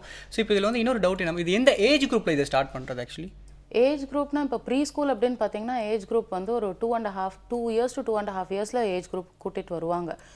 அந்த 2 இயர்ஸில் தான் வந்து ஒரு 1 இயரில் தான் குழந்தை வந்து ஓரளவுக்கு நடக்கிறதுக்கு பழக ஆரம்பிக்கும். 2 இயர்ஸில் வந்துட்டு ஒரு ஸ்டெப்பு கீழே ஒரு ஸ்டெப் அப்படின்னுட்டு படி வழியாக இறங்குறதுக்கு அந்த மாதிரியான சில இதெல்லாம் வரும். இதெல்லாம் நாங்கள் வந்து பேலன்ஸ், கோஆர்டினேஷன் இந்த மாதிரி சில டேர்ம்ஸ் வச்சு யூஸ் பண்ணுவோம். இப்போ ஒரு குழந்தைக்கு வந்துட்டு ஒரு நேர்கோட்டில் நடக்கிறதுக்கான பேலன்ஸ் அப்படிங்கிறது அந்த ஏஜில் வந்திருக்காது. ஸோ நாங்கள் வந்து அந்த மாதிரியான சில கேம்ஸு ஆக்டிவிட்டீஸ் அதெல்லாம் வந்துட்டு கொண்டு வருவோம். இது வந்து ஒரு கேம் மாதிரி கொண்டு வரதால அந்த குழந்தைங்களுக்கு இது ஒரு மறுபடியும் பண்ண வேண்டிய ஒரு இது. இப்போ நீங்கள் போனீங்கன்னா ஒரு புஷ்அப் 20 முறை பண்ணுற மாதிரி அப்படிலாம் இருக்காது. ஸோ ஒரு 10 குழந்தைங்களையோ இல்லை 5 குழந்தைங்களையோ நிற்க வச்சு ஒரு லைன்ஸ் மாதிரி ட்ரா பண்ணிவிட்டு யார் வந்து ஃபஸ்ட்டு ஓடி வர்றீங்களோ அவங்களுக்கு தான் வந்துட்டு இந்த பப்பெட் அப்படிங்கிற மாதிரி ஒரு ரிவார்ட் மாதிரி வச்சு we make them to come out. அதில் அந்த 2.5 இயர்ஸ் அந்த மாதிரி குழந்தைங்களுக்கு இன்ஸ்ட்ரக்ஷன்ஸே புரியறது கஷ்டம். ஏன் வரணும், நான் அதை போய் எடுக்கணும்னு கூட சில பேருக்கு தெரியாது. ஸோ அதனால் வந்து ஃபஸ்ட்டு அந்த குழந்தைங்களுக்கு இன்ஸ்ட்ரக்ஷன்ஸ்னால் என்ன, எப்படி அது கேட்டதும் அதுக்கு ரெஸ்பாண்ட் பண்ணணும் அப்படிங்கிறதுலேருந்து ஸ்டார்ட் பண்ணி அப்புறம் தான் ஃபிட்னஸ்க்கே கொண்டு வர முடியும். நீங்கள் சொல்லும் போதே வந்து எங்களுக்கு அந்த ட்ரீமில் வருது இந்த மாதிரியான விஷயங்கள் இருக்கும் அப்படிங்கிற எங்களை ஜட்ஜ் பண்ண முடியுது. ஸோ இன்னும் இது ஜாஸ்தியாக என்ன மாதிரியான ஆக்டிவிட்டீஸ் அந்த ஜிம்மில் இருக்கும், அது கொஞ்சம் டீட்டெயிலாக சொல்லுங்கள். நான் ஃபஸ்ட்டு சொன்ன மாதிரி ஒரு ப்ரீ ஸ்கூலுக்குன்னு ஜிம்முன்னு தனியாக வைக்கிறதே தப்பு. It should be an activity centre. அந்த ஆக்டிவிட்டி சென்டரில் ஒரு நாள் அவங்க வந்துட்டு இந்த மாதிரி ஜிம் ரிலேட்டட் ஆக்டிவிட்டீஸ் பண்ணலாம், இன்னொரு நாள் ஆர்ட் அண்ட் கிராஃப்ட் ஆக்டிவிட்டீஸ், இன்னொரு நாள் பிளாக்ஸ் மாதிரி அப்படி வந்து they have to keep rotating the activities. So என்ன ஆகும்னா ஒரு ப்ரீ ஸ்கூலில் வந்துட்டு when they are actually going and having a activity zone, அந்த இதில் வந்து அவங்களுக்கு ஃபஸ்ட்டு நம்ம கொடுக்க வேண்டியது இந்த பேலன்ஸ், அதுக்கு ஏற்ற மாதிரியான ஆக்டிவிட்டீஸ், அப்புறம் கிராஸ் மோட்டார் ஆக்டிவிட்டீஸ் கொடுக்கணும். அதுக்கப்புறம் தான் ஃபைன் மோட்டார் ஆக்டிவிட்டீஸ்க்கெல்லாம் கொடுக்கவே வரணும். இதுக்கு என்ன லாஜிக்னு பார்த்தீங்கன்னா, ஃபஸ்ட்டு அந்த குழந்தையால் ஒரு பேலன்ஸ் பண்ணி சில விஷயங்களை பண்ண முடிஞ்சதுனா தான் அந்த குழந்தைங்க, அதாவது ஒரு பால் எடுத்துகிட்டு ஒரு இடத்துலேருந்து இன்னொரு இடத்துக்கு ஓட முடியுது அந்த குழந்தையால் வித்தவுட் ட்ராப்பிங் த பால் அப்படின்னா that is a success factor for a 2-year-old child. அது வந்துட்டு நம்மளுக்கு இது என்ன ஒரு பெரிய விஷயமா அப்படின்னு தோணும். அந்த குழந்தை வந்து 1 வருஷமாக தான் நடக்குது, ஒரு 7-8 மாதமாக தான் நல்லா நடக்குது. ஓட ஆரம்பித்து ஒரு 2 months இருக்கும்னு வச்சுக்கோங்க. அந்த 2 years ஏஜில் அந்த குழந்தை வந்து ஒரு பாலையும் கையில் பேலன்ஸ் பண்ணிவிட்டு ஒரு நேர்கோட்டில் வந்து நடந்து ஒரு டார்கெட்டை ரீச் பண்ணணும். So how difficult it is அப்படிங்கிறது அந்த குழந்தைக்கு தான் தெரியும். ஒரு அடல்ட்டாக நம்மளுக்கு தெரிய வாய்ப்பே கிடையாது. நம்ம மறந்தும் போயிருப்போம், நம்ம எப்படி அதெல்லாம் அச்சீவ் பண்ணிட்டு வந்தோன்றது நம்ம மறந்தும் போயிருப்போம். ஸோ குழந்தைங்களை ஃபோர்ஸ் பண்ணாமல் அந்த குழந்தைங்களுக்கு இந்த மாதிரியான சில ஆக்டிவிட்டீஸ் எல்லாம் கொடுக்கணும். இதுக்கப்புறமா வந்து என்ன செய்யணும்னா 2-3 குழந்தைங்கள வச்சுட்டு அவங்கள வந்து ஒரு டார்கெட்டை ரீச் பண்ண எடுத்துகிட்டு வர்றது அப்படிங்கிற மாதிரி எல்லாம் பண்ணணும். இதுக்கப்புறம் அவங்களுக்கு வந்து பிளாக்ஸ் மாதிரி எல்லாம் கொடுத்து அவங்கள பில்ட் பண்ண வைக்கிறது, அதை வந்துட்டு தாண்டுறது, அந்த ஆப்ஸ்டிக்கல்ஸை வந்து சின்ன சின்ன ஆப்ஸ்டிக்கல்ஸாக வச்சு தாண்ட வைக்கிறது, இந்த மாதிரியெல்லாம் கொடுக்கும்போது அவங்களுக்கு அந்த கிராஸ் மோட்டார்னு என்ன, பெரிய மசில் குரூப்ஸ் இதெல்லாம் வந்துட்டு ஒர்க் பண்ண வைக்கிறதுக்கு நம்ம ஆக்டிவிட்டீஸ் கொடுக்குறோம். இந்த பெரிய மசில் குரூப்ஸ் நல்லா ஒர்க் பண்ணுச்சுன்னா தான் அவங்களால வந்துட்டு ஒரு படியிலேருந்து இறங்கும்போது அந்த இதை வந்துட்டு கைப்பிடி பிடிக்காமல் இறங்குறது, ஒரு ஸ்டெப்புக்கு கீழே இன்னொரு ஸ்டெப்பு வச்சு இறங்குறது அப்படின்னுட்டுலாம் இருக்கும். ஆக்சுவலாக இதெல்லாம் கேட்டால் இதெல்லாம் ஒரு பெரிய விஷயமா நம்மலாம் பண்ணலையா அப்படின்னுட்டு தோணும். இப்போ இருக்கிற காலகட்டத்தில் குழந்தைகள் இந்த மைல்ஸ்டோன் அச்சீவ் பண்ணுறதுக்கு லேட் ஆகிட்டு வருது. It's a research, ப்ரோவன் research. Reason என்னென்னா படியில் அந்தளவுக்கு நம்ம இறங்க விடுறதில்ல ஒன்று. ரெண்டாவது அப்பார்ட்மெண்ட் கல்ச்சரில் நிறைய வந்துட்டு அவங்களுக்கு கேம்ஸ் அண்ட் ஆக்டிவிட்டீஸ் இருக்கிறதில்ல. ஒரு பார்க்குக்கு கூட்டின்னு போய் 1/2 hour விளையாட வச்சு கூட்டிகிட்டு வர்றதில் வந்துட்டு எந்த ஃபிசிக்கல் ஃபிட்னஸும் வரப்போகிறதில்ல. வீட்டிலே இருந்தாலும் வாக்கருக்குள்ளே போட்டுட்டு ஒரு சின்ன ஜோனுக்குள்ளே அந்த குழந்தைங்கள வந்துட்டு விடுறதால அவங்களோட கிராஸ் மோட்டர் வளர்றதே கிடையாது. இதனால் என்ன ஆகுதுன்னா ஒரு படியிலேருந்து இன்னொரு படிக்கு இறங்கும்போது ஒரு கால் எடுத்து கீழே வச்சுட்டு மறுபடியும் இன்னொரு காலையும் வச்சுட்டு அப்புறம் மறுபடியும் இன்னொரு கால் எடுத்து கீழே வைக்கிற மாதிரி, stabilise then balance and then go down அப்படிங்கிற மாதிரி வருது. அது நேச்சுரலாக ஒரு காலிலேருந்து இன்னொரு காலுக்கு போகிறதுக்கு லேட் ஆகுது. இதெல்லாம் வந்துட்டு நாங்கள் ஃபோக்கஸ் பண்ணுவோம். மைல்ஸ்டோன், அந்த மைல்ஸ்டோனை ரீச் பண்ணுறாங்களா, ரீச் பண்ணலைன்னா ஒரு சின்ன கேப் விடுவோம், பார்ப்போம். இல்லை மறுபடியும் இன்னும் லேட் ஆகிட்டு இருக்குன்னா எதனால் அப்படிங்கிறதுக்கு நாங்கள் வந்துட்டு கொஞ்சம் உட்காந்து அந்த குழந்தையோட லைஃப் ஸ்டைல் எல்லாம் வந்துட்டு பேரண்ட்ஸோட உட்காந்து பேசுவோம். இந்த மாதிரிலாம் நிறைய விஷயங்கள் இருக்குது. இந்த ஏஜில் எல்லாமே கரெக்டாக பண்ணிட்டாங்கன்னா வளரும்போது அவங்க ஹெல்த்தியாக இருப்பாங்க. That much we can guarantee. So அவங்க சொல்கிறதுலேருந்து தெரியுது இல்லை ராஜி, எந்த அளவுக்கு இப்போ இந்த பேரண்டிங்கில் வந்து நாலேஜ் எந்த அளவுக்கு கெயின் ஆகுதோ அந்த அளவுக்கு ஃபியரும் கூடவே நமக்கு வந்துருச்சு இல்லையா? முக்கியமாக சொல்லணும் அப்படின்னா அப்போல்லாம் நானே வளரும்போது இப்படி பார்த்தீங்கன்னா இந்த தவழ்றது இதெல்லாம் வந்து அந்த அளவுக்கு நோட் பண்ணியிருக்க மாட்டாங்களே. பிகாஸ் நார்மல் குழந்தைங்க தானே அது, இதெல்லாம் செய்கிறதெல்லாம் வந்து யூஸ்வல் தானே அப்படின்னு. பட் நீங்கள் சொல்கிறத பார்த்தா இந்த ஏஜுக்கான விஷயங்கள் வந்து அந்தந்த ஏஜுக்கு கரெக்டாக நடக்காதது, தள்ளி போகிற விஷயங்கள் வந்து கண்டிப்பாக அப்பயே கவனிச்சாதான் சரி பண்ண முடியும் அப்படின்ட்டு. இது வந்து இப்போ இந்த சிட்டி பேஸில் இருக்கிறவங்கள, சிட்டியில் இருக்கிறவங்க வந்து குழந்தைங்கள அவ்வளோ கூர்ந்து கவனிக்க முடியறது இல்லை. பிகாஸ் நேரம் இல்லை, 2 பேருமே ஒர்க் பண்ணுறாங்க அப்படின்னா வந்து நேரமே இருக்கிறது இல்லை. அவ்வளோ நோட் பண்ணுற மைன்யூட்டாக நோட் பண்ணுறதுக்கான விஷயங்கள் வந்து அவங்களுக்கு டைம் இல்லாதனால முடியறது இல்லை. இப்போ ஒரு 2 வயசு குழந்தைக்கான மைல் ஸ்டோன்ஸ் நீங்கள் 3 வயசு 4 வயசுக்கு சொன்னீங்க. இப்போ 2 வயசுக்கான மைல் ஸ்டோன்ஸ் என்னென்ன மாதிரி விஷயங்கள் வந்து கரெக்டாக அந்த வயசுக்குள்ளே அவங்க கடந்திருக்கணும், அந்த வயசுக்குள்ளே அவங்க வந்து அதெல்லாம் பண்ணியிருக்கணும் அப்படின்னா என்ன சொல்வீங்க? நான் ஒரு ரொம்ப ப்ராட் பேஸ்டாக சொல்கிறேன், ஏன்னா இதில் நிறைய மைல்ஸ்டோன்ஸ் இருக்குது. ஃபர்ஸ்ட் ஆஃப் ஆல் வந்துட்டு அவங்க ஒரு விஷயத்தை 2 கையால் வந்துட்டு பிடிக்கிறதுக்கு ட்ரை பண்ணுவாங்க. ஸோ இதெல்லாம் வந்துட்டு அவங்க முயற்சியாவது பண்ண ஆரம்பிச்சிருக்கணும். அச்சீவ் பண்ணணும் அப்படிங்கிறதுக்கு ஒரு 6 months கூட ஆகலாம். ஸோ அதுக்கப்புறம் தான் வந்துட்டு ஒரு சின்ன ஒரு டென்னிஸ் பால் அளவுக்கு ஒரு பால் இருக்குதுனாலும் அதை 2 கையால் அவங்க பிடிச்சி தூக்குனாங்க அப்படின்னா that is one of the milestones. I'll just say some 3 or 4 milestones அந்த மாதிரி. அதே மாதிரி ஒரு ஸ்டெப்பிலேருந்து இறங்கிறதுக்கு பயம் இல்லாமல் கைப்பிடியை பிடிச்சிக்கிட்டு இறங்க ட்ரை பண்ணுவாங்க. ஸோ ஸ்டெபிளைஸ், பேலன்ஸ் அந்த மாதிரி அந்த ஸ்டேஜை வந்துட்டு அவங்க கடக்க ட்ரை பண்ணுவாங்க. அப்புறம் ஓடுறதுக்கு வந்துட்டு முயற்சி பண்ணுவாங்க. ஸோ அந்த ரன்னிங் அப்படிங்கிறது பார்த்திங்கன்னா அந்த ஏஜில் கொஞ்சம் நல்லாவே நம்ம விடணும். இது வந்து எந்த வீட்லேயும் இப்போல்லாம் விடுறதில்ல. இப்போ அந்த காலத்தில் வந்துட்டு பார்த்தாங்களான்னு நீங்கள் சொல்கிறீங்க. For all you know parents வந்து நல்லாவே பார்த்துட்டு இருந்திருப்பாங்க. இன்னொன்று என்னென்னா வந்துட்டு ஓல்டர் ஜென்ரேஷன் கூட இருந்திருப்பாங்க. இல்லை யாராவது வந்து போக பார்க்க இன்னும் கவுந்துக்கலையா, இன்னும் தவழலையா, இன்னும் ஓடலையா அப்படிங்கிறதெல்லாம் கேட்பாங்க. அந்த பெரியவங்க வந்து கேட்கும்போது ஓடலை போல இருக்குது, so this is something wrong அப்படிங்கிற மாதிரி எதனா அவங்க அனலைஸ் பண்ணுறதுக்கான வாய்ப்பு இருக்குது. ஸோ இதெல்லாம் வந்துட்டு அவங்க நம்மளுடைய கல்ச்சரில், நம்மளுடைய லைவ்லிஹுட்டுக்குள்ளே வந்து கலந்த விஷயமா இருந்தது. இன்றைக்கி நம்ம மைல்ஸ்டோன்னு பிரித்து ஒரு செக்லிஸ்ட் போட்டு கொடுத்து ஃபாலோ பண்ணலையா அப்படின்லாம் கேட்குற மாதிரி ஆயிடுச்சு. மேம் நீங்கள் சொன்னது ரொம்ப உண்மையான ஒரு விஷயம். நீங்கள் சொன்ன மாதிரி அந்த காலத்துலலாம் வந்து நம்மளோட தாத்தா பாட்டி அவங்களெல்லாம் கூட இருப்பாங்க. ஸோ அவங்க கண்டிப்பாக குழந்தைங்கள பார்த்துப்பாங்க. அம்மா அப்பா பார்க்கலன்னா கூட தாத்தா பாட்டி நிறைய விஷயங்கள் கவனித்து சொல்லுவாங்க. ஆனால் இப்போ வந்து பாவம் எல்லாமே வந்து நியூக்ளியர் ஃபேமிலி அப்படின்றனால பாவம் இல்லை, அவங்களால கவனிக்க முடியாதனால நீங்கள் சொன்ன மாதிரி இந்த வரைமுறைகள் எல்லாம் வந்து நம்ம அதிகமாக நோட் பண்ண வேண்டியது இருக்கு இல்லையா? ஆமாம் ராஜி, இன்றைக்கி என்ன அப்படின்னா இப்போ நீங்கள் மேடம் சொல்லும்போது ஒரு 5 மைல்ஸ்டோன் சொல்கிறாங்க அப்படின்னா ஒரு சில குழந்தைங்க வந்து இது 3 ரொம்ப ஈஸியாக அச்சீவ் பண்ணிடுது. ஆனால் 2 வந்து ஏதோ ஒரு பிளாக்னால அது பண்ண முடியல. அது ஏன் அப்படிங்கிற ரீசனே வந்து நமக்கு தெரிய மாட்டேங்குது. ஸோ இது என்ன காரணம் மேடம்? மெயினாக லைஃப் ஸ்டைல் தாங்க. இப்போ நம்ம முன்னாடி இருந்த லைஃப் ஸ்டைலுக்கும் இப்போக்கும் சேஞ்சஸ் இருக்குது. இன்னொன்று பார்த்தீங்கன்னா இந்த மைல்ஸ்டோன் எல்லாம் குளோபல் மைல்ஸ்டோன்ஸு, இந்தியாவுக்கு ஸ்பெசிஃபிக்காவோ இல்லை சென்னைக்கு ஸ்பெசிஃபிக்காவோ இருக்கிறது கிடையாது. இப்போது ஐ deal with schools across India. அதுலேயும் வந்து தமிழ்நாட்டில் பார்த்தீங்கன்னா ரூரல் ஏரியாஸ்லேயும் நான் வந்துட்டு நிறைய ஸ்கூல்ஸுக்கு வந்து கன்சல்ட் பண்ணுறேன், சென்னையிலையும் பண்ணுறேன். சில விஷயங்களில் சென்னையில் வந்துட்டு பயங்கர அதிபுத்திசாலித்தனமாக வந்துட்டு பண்ணுவாங்க. டெக்னாலஜி ரிலேட்டட் அதுவும் எதனா இருக்குன்னா பசங்க வந்துட்டு ரொம்ப சீக்கிரமாக அழகாக they will be able to go ahead and do achieve those milestones. இதே வந்துட்டு அந்த cross motor milestones, fine motor milestones இதெல்லாம் வந்து ரூரல் ஏரியாஸ்லையும் செமி அர்பன் ஏரியாஸ்லையும் வந்துட்டு ஈஸியாக அவங்க அச்சீவ் பண்ணுறாங்க. நானே கண்கூட பார்த்துருக்கேன். ரீசன் வந்து லைஃப் ஸ்டைல் மட்டும்தான். என்னன்னு பார்த்தீங்கன்னா வெடிகாலம் இருந்துச்சு அவங்க அம்மா கோலம் போடுவாங்க. அந்த குழந்தை கூடவே போய் நானும் கோலம் போடுவேன்னுட்டு அந்த கோலப்பொடி எடுத்து ஏதோ ஒன்று கிரிக்கெட் வரும். But it is a fine motor skill. அது என்ன ஆகும், இங்கே வந்துட்டு ஸ்டிக்கர் ஒட்டி வச்சிடுறோம், தினம் அந்த ஸ்டிக்கரை தொடச்சிட்டு போயிடுறோம், அவ்வளோதான் நம்மளோட கோலம் அப்படிங்கிற கான்செப்டே. So we can't exactly tell. ஏன்னா நம்ம கோலம் போட்டால் பக்கத்து ஃப்ளாட்காரங்க வந்துட்டு இது என்ன வீட்டை அசிங்கம் பண்ணி வைக்கிறீங்கன்னுட்டு கேட்கலாம் கூட. ஸோ இந்த மாதிரிலாம் இருக்கும்போது நம்ம வந்து இதுக்கு வேறு என்ன பண்ணுறது அப்படிங்கிற மாதிரி பார்க்கணும். சில விஷயங்களெல்லாம் வந்துட்டு இங்கே வந்துட்டு we have to introduce it, கொஞ்சம் வந்து ஆர்டிஃபிஷியலாக இன்ட்ரடியூஸ் பண்ணுற மாதிரியெல்லாம் இருக்கும். ஃபார் எக்ஸாம்பிள் சப்பாத்தி மாவு பிசையும் போது நம்ம சப்பாத்தியை வந்துட்டு கூட ஒரு சின்ன உருண்டையை கொடுத்துட்டு இது உன்னோட சப்பாத்தி நீயே வாட்டு அப்படிங்கிற மாதிரி என்கரேஜ் பண்ணலாம். இந்த மாதிரி நிறைய விஷயங்களை வந்து வீட்லேயே வந்துட்டு துணி மடிக்கும் போது மடிக்கிற துணியில் ஒன்று கொடுத்து மடிச்சுக்கோ நீயும் அப்படின்னு சொன்னால் குழந்தைங்களுக்கு அதெல்லாம் ரொம்ப பிடிக்கும். பேரண்ட்ஸ் என்ன பண்ணுறாங்களோ அதை வந்துட்டு ரிப்பீட் பண்ணுறதுன்னா அந்த குழந்தைங்களுக்கு ரொம்பவே இஷ்டமான ஒரு விஷயம். ஸோ ஒரு டவலை கொடுத்து மடிக்கிறதுக்கு அது 1 மணி நேரம் ஆச்சுனாலும் 2 விஷயம் அதில் அச்சீவ் ஆகும். என்னென்னா பேரண்ட்ஸ் கொஞ்சம் நிம்மதியாக இருக்கலாம், அது அந்த டவல் மடிக்கிறதுலேயே போயிடும் கரெக்டாக. அண்ட் 2வது மடிச்சிடுச்சுன்னா அந்த குழந்தைக்கு இருக்கிற அந்த அச்சீவ்மெண்ட், அந்த சாட்டிஸ்ஃபேக்ஷன் லெவல் பயங்கரமாக இருக்கும். ஏதோ பெரிய ஒரு விஷயம் பண்ணிட்ட மாதிரி வந்து எல்லாருக்கிட்டையும் அந்த டவலை காமிச்சிட்டு போய் அது மறுபடியும் அது கலைஞ்சு போய் எல்லாம் ஆனாலும் வந்துட்டு the child would have achieved சம்திங்ன்ற ஒரு இது இருக்கும்.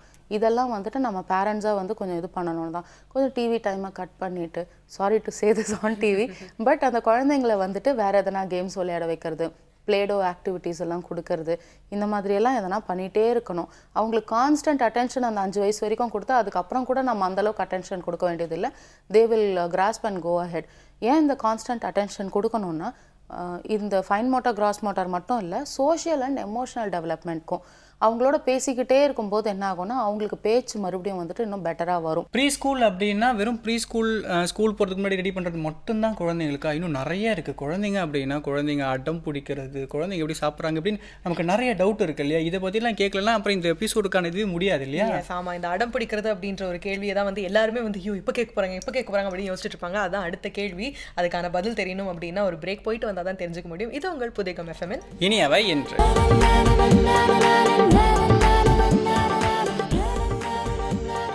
Welcome back. இது உங்கள் புதியம் FM இனியவை என்று with me Raji and Ram. இன்னைக்கு ப்ரீ ஸ்கூல் ஃபிட்னஸ் டே. அதுவுமா மிஸ்ஸஸ் ஜெயப்ரியா கிட்ட எக்கச்சக்கமான கேள்விகள் கேட்டுட்டு இருக்கோம் இல்லையா? ஆமாம் ராஜி, இன்னைக்கு பார்த்தீங்கன்னா வந்து எல்லா பேரண்ட்ஸ் சார்பாக நம்ம வந்து இங்கே வந்து நிறைய கொஸ்டின்ஸ் வச்சுருக்கோம் இல்லையா? ஸோ நம்மகிட்ட நிறைய கொஸ்டின்ஸ் இருக்குது, தொடர்ந்து பேசலாம்.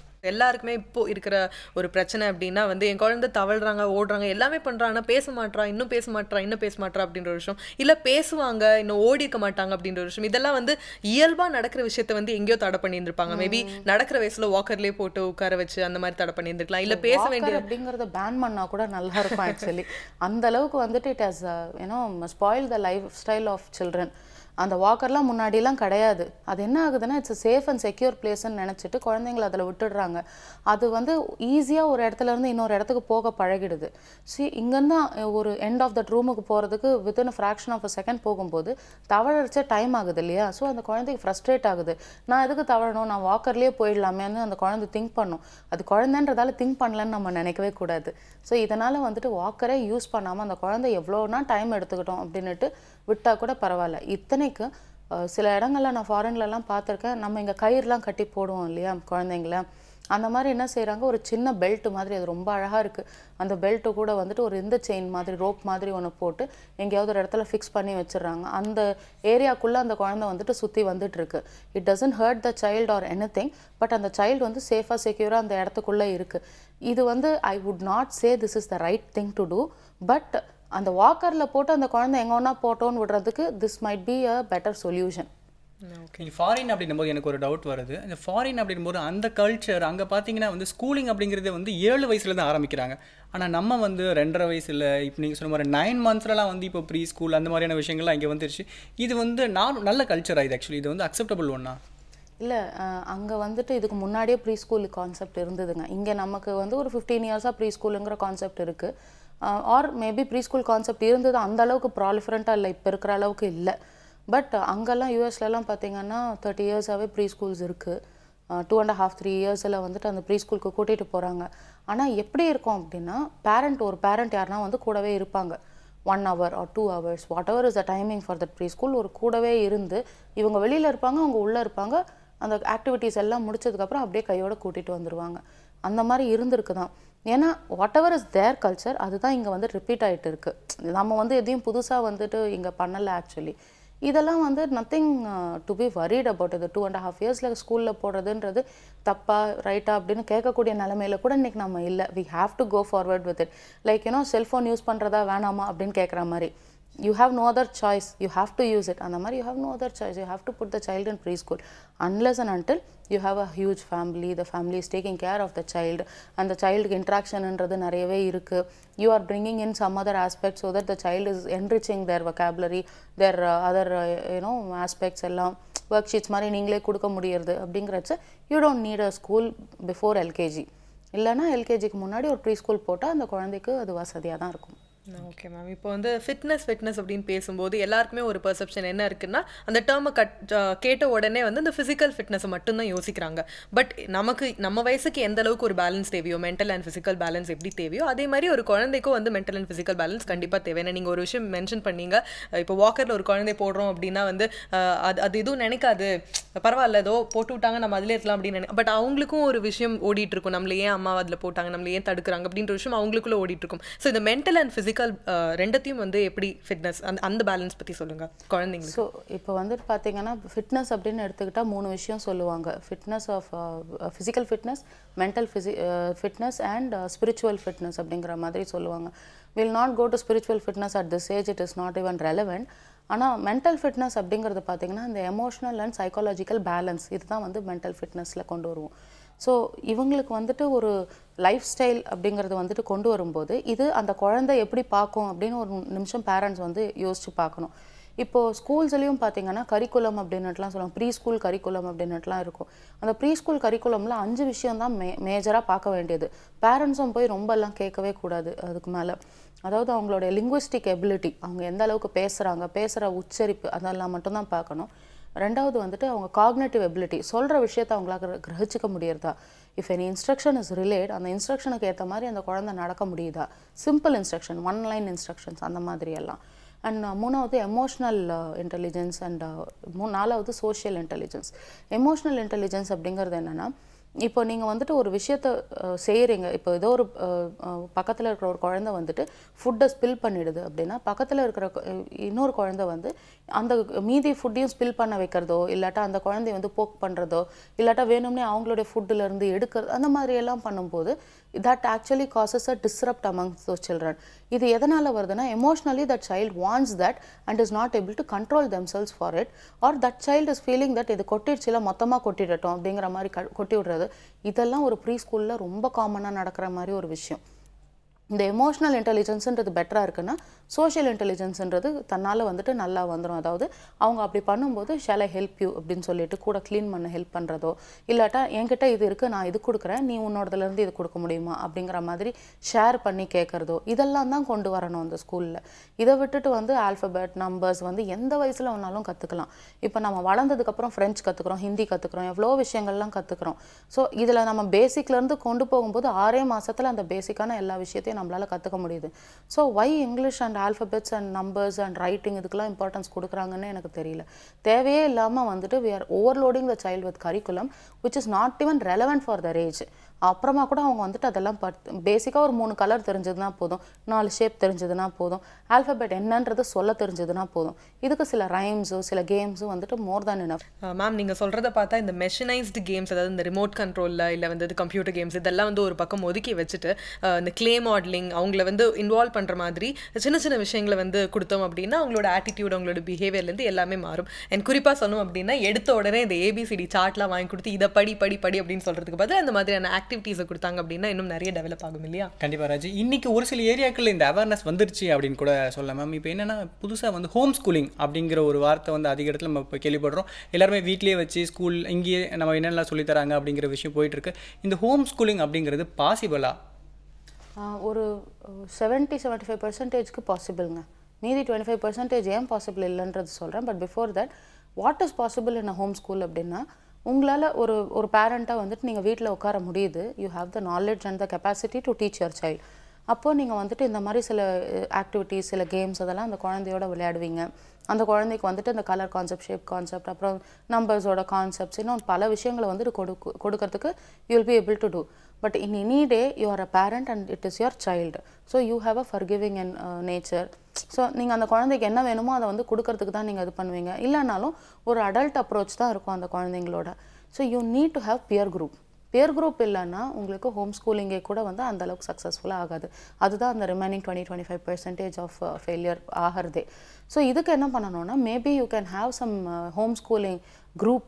பேரண்ட்ஸ் வந்துட்டு once in week or twice in a week வந்து மீட் பண்ணி சில காமன் கேம்ஸ் மாதிரியெல்லாம் ஆர்கனைஸ் பண்ணி அவங்களுக்குள்ளேயே விளையாடுறது அந்த மாதிரி வந்து எங்கன்னா வந்துட்டு ஆர்கனைஸ் பண்ணிட்டாங்கன்னா that will be a better thing to do. இது வந்து எங்கெங்கெல்லாம் சக்ஸஸ்ஃபுல் ஆகுதுன்னா, places where you know they feel அவங்களுக்கு கொண்டு போய் ப்ரீ ஸ்கூலில் விட்டுட்டு வர்றது கஷ்டம் அப்படிங்கிறதோ, இல்லை ஒரு நல்ல ப்ரீ ஸ்கூல் அங்கே இருக்கிற சுற்று வட்டாரத்தில் இல்லை அப்படின்னுட்டு நினச்சாலும் இந்த மாதிரி வந்துட்டு ஹோம் ஸ்கூலிங் அங்கே நல்லாவே போகிறது. இன்னொன்று என்னென்னா, சம்டேஸ் these parents are feeling that I want to spend a quality time with my child. அப்போது நான் வந்துட்டு இந்த ஹோம் ஸ்கூலிங் பண்ணணும் அப்படின்னுட்டு நினைக்கும் போது மேபி மார்னிங் அந்த குழந்தை ஒரு ப்ரீ ஸ்கூலுக்கு போயிட்டு வந்துட்டு ஈவினிங்கில் அந்த ஹோம் ஸ்கூலிங் கரிக்குலம் அவங்களுக்கு இம்பார்ட் பண்ணலாம். அப்படி கூட பண்ணும்போது as much as possible align it with whatever they are learning in the school. இப்போல்லாம் ஸ்கூல்ஸில் வந்துட்டு அன்னன்னைக்கு என்னென்ன நடத்துகிறாங்கன்றது பேரண்ட்ஸ்க்கு சொல்லிடுறாங்க தான். Either it comes as an SMS or an email or at least ஒரு மந்த்லிக்கு ஒன்ஸ் வந்து ஒரு சார்ட் மாதிரி வந்துடுது, இந்த நாளுக்கு இது சொல்லி கொடுத்தோன்னு. ஸோ அதுக்கு பேசிக்காக அலைன் பண்ணி கொண்டு போனாங்கன்னா it will be better. Okay, இப்போ நான் ஒரு கொஸ்டின் கேட்க போகிறேன் ராஜி. இப்போ இதை பார்த்துட்டு இருக்க பேரண்ட்ஸ் எல்லாருமே என்ன வேலை பண்ணாலுமே குடுகுடு ஓடி வந்து உட்கார போகிறாங்க பாருங்கள். என்ன அப்படின்னா, இந்த குழந்தைங்க அடம் பிடிக்கிறது அப்படிங்கிற ஒரு விஷயம் இருக்குல்ல ராஜி, நீங்கள் பார்த்துருக்கீங்களா அடம் பிடிக்கிறது?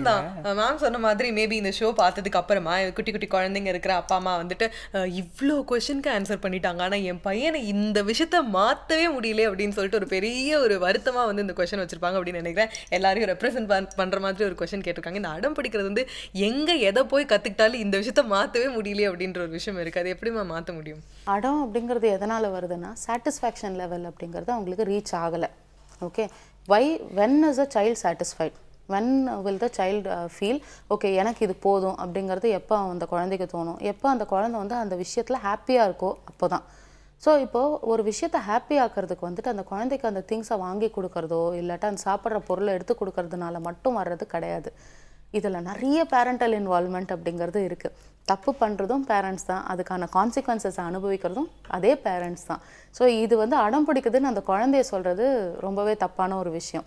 இது வந்து நிறைய பேர் அக்செப்ட் பண்ணிக்க மாட்டாங்க. நாங்கள் வந்துட்டு எவ்வளோ ஸ்ட்ரிக்டாக இருக்க ட்ரை பண்ணுறோம் அப்படின்வாங்க. ஸ்ட்ரிக்டாக இருக்க வேண்டியதே இல்லை, அந்த குழந்தைகிட்ட ஃப்ரெண்ட்லியாக இருக்க வேண்டியது தான் ரொம்ப முக்கியம். இதில் என்ன பார்த்தீங்கன்னா, ஒரு டாய் ஷாப் கூட்டிகிட்டு போகிறீங்க உங்கள் குழந்தைக்கு வந்துட்டு நீங்கள் மைண்டில் வந்து ஒரு 1000 ரூபான்னு பட்ஜெட் ஒன்று வச்சுட்ருக்கீங்க. அங்கே போனதும் எடுக்கிற முதல் டாயே 1500 ரூபா இருக்குது. டிப்பிக்கலி எல்லா வீட்லேயும் வர்ற ஒரு ப்ராப்ளம் இது. நீங்கள் சொல்லுவீங்க, நீ இது கொஞ்ச நேரம் கூட விளையாட மாட்டேன், இது வேண்டாம் அப்படின்னு சொல்லி you are trying to explain to a 2 year old. அந்த 2 வயசு குழந்தைக்கு 1000க்கும் வித்தியாசம் தெரியாது, 5 ரூபாய்க்கும் வித்தியாசம் தெரியாது. எனக்கு இதுதான் வேணும் அப்படின்னுட்டு அந்த குழந்தை அழும். அப்போ நீங்கள் என்ன மாதிரி வந்துட்டு ரியாக்ட் பண்ணணும்? அந்த இடத்துல பார்ப்பீங்க, சுற்றி இருக்கிறவங்கள பார்ப்பீங்க, என்னமோ அவங்கெல்லாம் உங்களுக்கு காசு கொடுத்து தான் நீங்கள் அந்த பொம்மையை வாங்கி கொடுக்க போகிற மாதிரி உங்களுக்குள்ள ஒரு ஃபீல் இருக்கும். You will feel embarrassed, you will feel that no I have to make sure that the child is not crying. அப்போ 2 விஷயம் நடக்கும். Either you buy that whatever the child wants, sacrifice on whatever you had that 500 rupees balance for and come out of that place as soon as possible.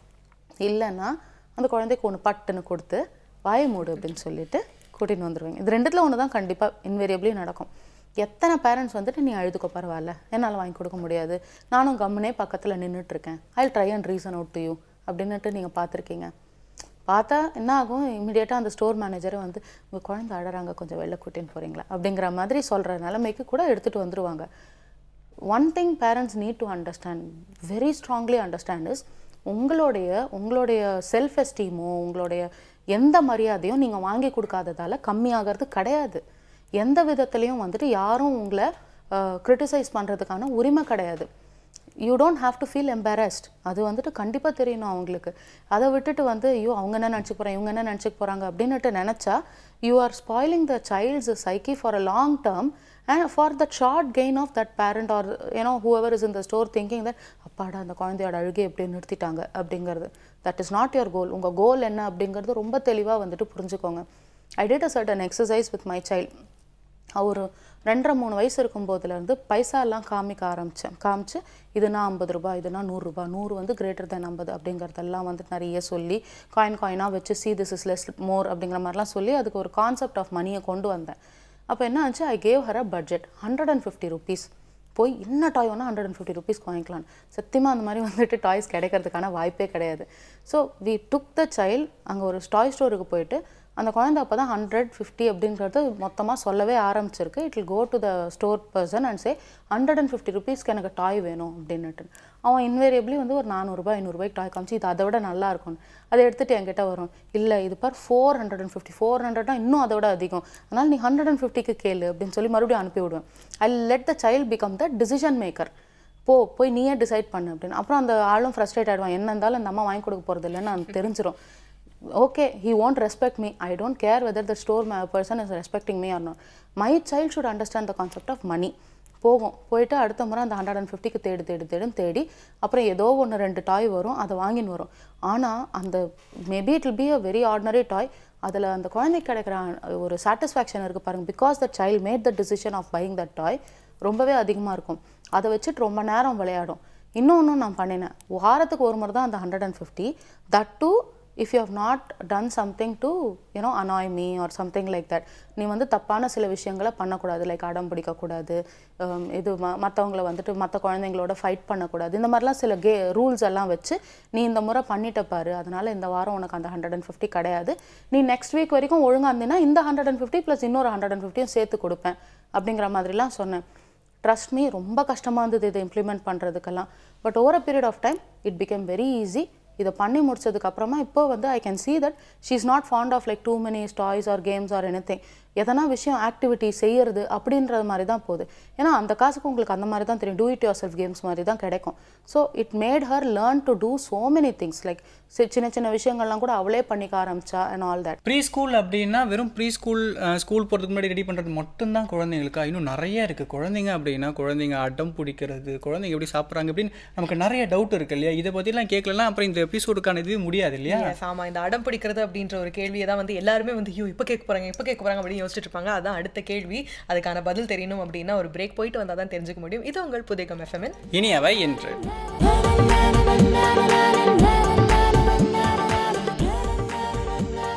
Welcome back. இது உங்கள் புதிகம் FM இனியவை என்று with me Raji and Ram இன்னைக்கு pre school fitness டே, அதுமா நிறைய விஷயங்கள் Mrs Jayapriya கிட்ட பேசிட்டு இருக்கோம் இல்லையா? ஆமாம் ராஜி, இப்போ நம்ம போகிறதுக்கு முன்னாடி உங்ககிட்ட நான் ஒரு விஷயம் சொல்ல போகிறேன் ராஜி. ஸ்டீஃபன் ஸ்பீல்பர்க் இருக்கார் இல்லையா, அவர்கிட்ட வந்து ஒரு இன்டர்வியூவில் வந்து நீங்கள் வந்து உங்கள் அடுத்த படம் எந்த ரேஞ்ச் போயிட்டு இருக்குன்னு கேட்டாராம். உடனே ஒரு 90% படம் முடிஞ்சிருச்சு அப்படின்ட்டாராம்.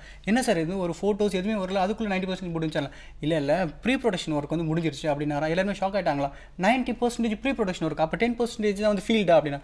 ரொம்ப உண்மையான விஷயம். ஸ்கூல் போகிறதுக்கு முன்னாடி பசங்களை ப்ரீ ஸ்கூல் பக்காவாக பண்ணிட்டோம் அப்படின்னா ஸ்கூல் போகிறது வந்து ரொம்ப ஈஸி அப்படிங்கிறது வந்து நம்ம அங்கேருந்து இங்கே எடுத்துக்கலாம் இல்லையா? எப்படி எடுத்துட்டு வந்தீங்க பார்த்தீங்களா? ஓகே, இன்னும் நிறைய டவுட்ஸ் இருக்குது, மேம் கிட்ட கேட்டு தெரிஞ்சுக்கலாம். தொடர்ந்து பேசலாம். ப்ரீ ஸ்கூல் போகிறோம் அப்படின்னா வீட்டில் நம்ம வளர்க்கும் போது ஏதோ குழந்தைங்களுக்கு நம்ம டைமிங் சாப்பாடு கொடுக்குறோம், இந்த மாதிரி விஷயம் எல்லாமே ஓகே. இப்போ அடுத்த லெவல் போகும்போது, இப்போ ப்ரீ ஸ்கூல் அப்படின்னும் போது என்ன மாதிரியான ஃபுட்டு, அதில் வந்து பேரண்ட்ஸ் என்ன மாதிரி விஷயங்களை வந்து கான்சன்ட்ரேட் பண்ணணும்? இது வந்து ரொம்பவே இம்பார்ட்டண்ட்டான ஒரு விஷயம். ஏன்னா வந்து ரீசெண்ட்லி பார்த்தீங்கன்னா சைல்ட்ஹுட் ஒபிசிட்டி அப்படிங்கிறது ரொம்ப அதிகமாகிட்டு வருது. இப்போ குளோபல் ட்ரெண்ட்லேயே வந்து பார்த்தீங்கன்னா சில்ட்ரனோட அந்த மைல்ஸ்டோனுக்கும் அந்த இருக்க வேண்டிய வெயிட்டுக்கும் வந்துட்டு ரொம்ப அதிகமாக போயிட்டுருக்கு. ஸோ இதனால் என்ன ஆகுதுன்னா அவங்களுடைய லைஃப் ஸ்டைல் அண்ட் அவங்க ஃபுட் ஹேபிட்ஸ் அப்படிங்கிறத ரொம்ப தீவிரமாக எல்லாருமே பார்க்க ஆரம்பிச்சிருக்காங்க. ஃபுட் அப்படிங்கிறது பார்த்திங்கன்னா ரொம்ப இம்பார்ட்டண்ட்டான ஒரு விஷயம். நிறைய இப்போ கிடைக்கிறது பார்த்திங்கன்னா ஆர்டிஃபிஷியல் ஃபுட்ஸ் தான் வந்துட்டு உங்களுக்கு கிடைக்குது. நம்ம வந்து ஒரு கஞ்சியெல்லாம் காய்ச்சி அந்த குழந்தைக்கு கொடுத்து அந்த குழந்தை வந்துட்டு சாப்பிட்றதெல்லாம் போய் இப்போ பீடியாஷியோர் அந்த மாதிரி நிறைய விஷயங்கள் வருது. டாக்டர்ஸும் அதுதான் ரெக்கமெண்ட் பண்ணுறாங்க. ஆனால் இது என்ன ஆகுதுன்னா அந்த ஆர்டிஃபிஷியல் ஃபுட் ரொம்ப உடம்புல சேர அந்த குழந்தைக்கு வந்துட்டு கெமிக்கல் பேலன்ஸ் அப்படிங்கிறது வந்து போயிடுது, நேச்சுரல் பேலன்ஸ் அப்படிங்கிறது போயிடுது. சில விஷயங்கள் வந்துட்டு அந்த குழந்தைக்கு நம்ம நேச்சுரலாக கொடுக்கறதெல்லாம் கூட இது சோக் ஆகிடுமோ, இது கொடுக்கலாமோ வேணாமோன்ற பயம் தான் வந்துட்டு ரொம்ப அதிகமாக இருக்குது. ஸோ ஃபுட் ஹேபிட்ஸ் அப்படின்னுட்டு பார்க்கும்போது நாங்கள் எங்கள் ப்ரீ ஸ்கூலில் என்ன செய்வோம்னா ஒரு ஃபுட் சார்ட் மாதிரி கொடுத்துருவோம். மண்டேனா இந்த மாதிரி ஃப்ரூட்ஸ் கொடுங்க, டியூஸ்டேனா இந்த மாதிரி வெஜிடபிள்ஸ் கொடுங்க, வெட்னஸ்டேனா இந்த மாதிரி சுண்டல் கொடுங்க அப்படின்ற மாதிரி வி கீப் கிவிங் இட். இதையும் தவிர வந்து என்னென்னா we follow something called as food pyramid. Food pyramid வந்துட்டு it is again a international standard தான். பட் அந்த ஃபுட் பிரமிடில் இத்தனை ப்ரோட்டீன் இருக்கலாம், இத்தனை ஃபேட் இருக்கலாம் அப்படிங்கிற மாதிரி வந்துட்டு அதுக்கு என்னென்ன மாதிரி ஃபுட்டெல்லாம் கொடுக்கலாம் அப்படிங்கிறதும் வந்துட்டு இருக்குது. ஃபுட் பிரமிட் ஃபார் கிட்ஸுன்னுட்டே தனியாகவே இருக்குது. ஓரளவுக்கு even if parents are not able to go and invest so much time in finding இந்த ஃபுட் கொடுக்கலாமா வேணாமான்னா கூட அந்த ஃபுட் pyramid for kidsன்னுட்டு கொஞ்சம் கூகுள் பண்ணி பார்த்து அந்த ஃபுட்டு கொடுத்தாங்கன்னா கூட வந்துட்டு they can save the children from being so obese. இன்னொன்று இந்த வெளியில் இந்த பர்கர்ஸ் பீட்சா இதெல்லாம் வந்து as much as possible avoid பண்ணினா நல்லது. ஐ கான்ட் சே அது கொடுக்காதீங்கன்னு சொல்லவே முடியாது, குழந்தைங்க எல்லாரும் என்ன சேர்த்து அடிக்க வந்துடுவாங்க. So we have to necessarily strike a balance. Maybe once in 2 weeks வந்து ஒரு பீட்சா வாங்கி கொடுக்கலாம், ஒன்ஸ் இன் அ மந்த் வந்துட்டு வெளியில் ஃபுட்டுக்கு அவுட்டிங் கூட்டிகிட்டு போகலாம். மெயின் திங் ஏன் ஃபுட்டு அந்த வெளியில் சாப்பிடணும்னு அந்த குழந்தைங்க ஆசைப்படுறாங்கன்னா they want an outing with the parent அப்படின்னுட்டு. if it is possible and if time can be spent and the parents வந்துட்டு ஃபுட்டை ப்ரிப்பேர் பண்ணி எடுத்துக்கிட்டு if they go on a long drive or some beach and all that, இதுதான் நம்மலாம் பண்ணிட்டு இருந்தோம். பீச்சுக்கெலாம் போனோம்னா ஒரு பெரிய இதோட வந்துட்டு ஒரு 20 பேர் சேர்ந்து போவோம். அதெல்லாம் போயிடுச்சு, இப்போ இல்லை அந்த மாதிரி. அங்கே போயிட்டு அங்கே கிடைக்கிற அந்த நிக்நாக்ஸ் ஸ்நாக் அதெல்லாம் வந்துட்டு வாங்கி கொடுக்குறாங்க. மேபி ஒரு ஐஸ்கிரீம் வாங்கி கொடுக்குறதோட நிறுத்திட்டு மீதி எல்லாம் வீட்டிலேருந்து ஃபுட் ப்ரிப்பேர் பண்ணி எடுத்துகிட்டு போனால் I think that will be the best thing to do. Main thing இந்த ஃபுட் பிரமிட் மாதிரி எதனா வந்துட்டு இது பண்ணி அவங்களே ஒரு சார்ட் மாதிரி ப்ரிப்பேர் பண்ணிக்கிறது தான் பெட்டர். ஓகே மேம், இப்போது நீங்கள் பேரண்ட்ஸ் என்ன விஷயத்தை கவனிக்கணும் அப்படின்னு நீங்கள் சொன்னீங்க. நீங்கள் லாஸ்ட்டாக சொன்ன மாதிரி ஒரு எக்ஸசைஸ் உங்கள் பொண்ணுக்கு பண்ணீங்க அப்படின்னு சொன்னீங்க, இந்த காசு விஷயத்தை எப்படி புரிஞ்சுக்கிறது அப்படின்ட்டு. இந்த மாதிரி இப்போ இந்த ஃபுட் விஷயத்தில் வந்து இந்த ஜங்க் ஃபுட் வந்து எனக்கு வேணும்னு அடப்பிடிப்பாங்க, இல்லைன்னா நல்ல விஷயத்தை நம்ம கொடுக்கும்போது இது வேண்டவே வேண்டாம்னு சொல்கிறதுக்கும் இருக்குது. ஸோ இந்த குழந்தைங்களுக்கு புரிய வைக்கிறதுக்காக நீங்கள் உங்கள் பொண்ணுக்கே வந்து ஏதாவது எக்ஸசைஸ் கொடுத்துருக்கீங்களா? ரிவார்ட் சார்ட் மாதிரி ஒன்று வச்சுக்கலாம், ஒரு சார்ட் மாதிரி ஓட்டிட்டு நல்லதாக இதெல்லாம் பண்ணால் ஒரு க்ரீன் டாட் மாதிரி நல்ல பெரிய ஒரு க்ரீன் சர்க்கிள் ஒன்று வரையிறது.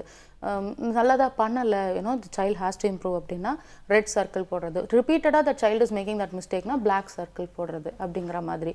நிறைய க்ரீன் சர்க்கிள் வாங்கினா incentivising the kid with some game or something with the child likes or taking the child out for some இது அம்யூஸ்மெண்ட் பார்க்க அந்த மாதிரி எதனா பண்ணுறது. இந்த மாதிரி வந்துட்டு இது பண்ணணும். அகெயின் இது ரொம்ப ஸ்ட்ரெனுவஸாக ரிகரஸாக டிசிப்ளின்டாக பேரண்ட் பண்ண வேண்டிய ஒரு எக்ஸசைஸ். ஓகே, 4 நாள் பண்ணிவிட்டு 5வது நாள் விட்டுட்டா it is not going to give any kind of result. ரிகரஸாக நம்மளும் பண்ணிகிட்டே இருக்கிற மாதிரி இருக்கணும். இதுக்கெல்லாம் இன்வெஸ்ட்மெண்ட்டு ஏதோ ஒரு பேப்பரும் வந்துட்டு ஒரு ரெட் க்ரீன் பிளாக் ஸ்கெட்சும் இருந்ததுன்னா more than sufficient. But try this, you will see a huge difference. ஏன்னா அந்த குழந்தைக்கு எல்லாத்த விட அதிகம் அந்த ஃபுட்டு ஜங்க் ஃபுட் எல்லாத்தையும் விட அதிகம் என்னென்னா அந்த பேரண்ட்டோட அப்ரூவல் தான். அந்த அப்ரூவல் கிடச்சிடுச்சுன்னா அந்த ஜங்க் ஃபுட் மேலெலாம் ஆசைப்படாது. இன்னொன்று என்னென்னா டேஸ்ட் பேலட் அப்படிங்கிறது வந்து ஜங்க் ஃபுட்டுக்காக ஒன்றும் ப்ரிப்பேர் ஆகில்லை.